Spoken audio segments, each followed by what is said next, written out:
A paz do Senhor, povo de Deus, seja muito bem-vindo ao meu canal, Pastor Mário Avelino. O intuito deste canal é contribuir para a tua vida espiritual, ministerial, familiar, social. Aonde for a necessidade que houver na tua vida, que Deus possa aquecer o teu coração, trazer entendimento e visão para os teus olhos, para que haja assim uma plena comunhão com você e o Eterno. E neste dia, quero trazer uma pequena reflexão que fala a respeito do chamado. E se você lembra do dia do teu chamado, comenta aí, deixa teu comentário aí embaixo e aproveita, dá um like, compartilha, se inscreve para o nosso canal e não se esqueça de acionar o sininho. Você sabia que existe um tempo para o chamado?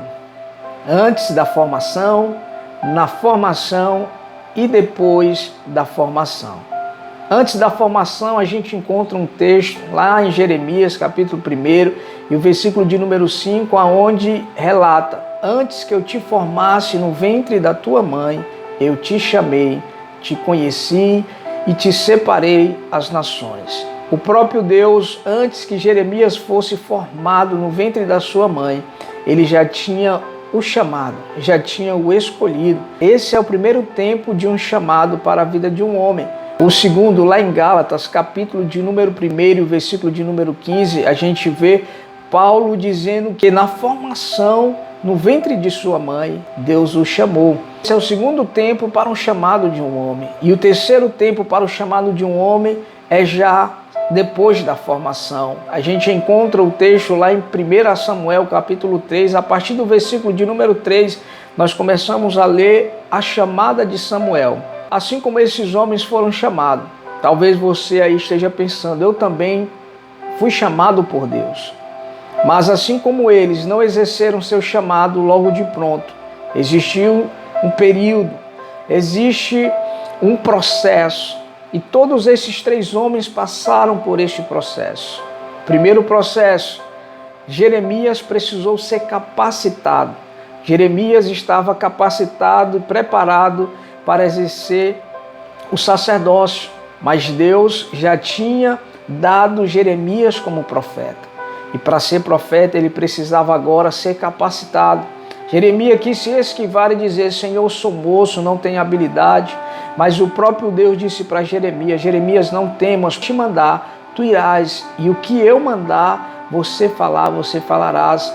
Mas Deus ainda fez mais, tocou na boca de Jeremias, e a partir daquele momento Jeremias foi habilitado, capacitado para falar às nações.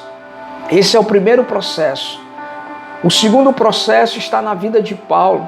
Paulo não precisava ser capacitado como Jeremias precisou. Paulo, no capítulo de número 22 de Atos, ele vai dizer que é judeu e que foi criado aos pés de Gamaliel. Com todo o zelo da lei de seus pais, ele foi ensinado e capacitado. Paulo, ele precisava ser tratado e não capacitado. Muitos de nós, às vezes, achamos que já estamos prontos para exercer o chamado.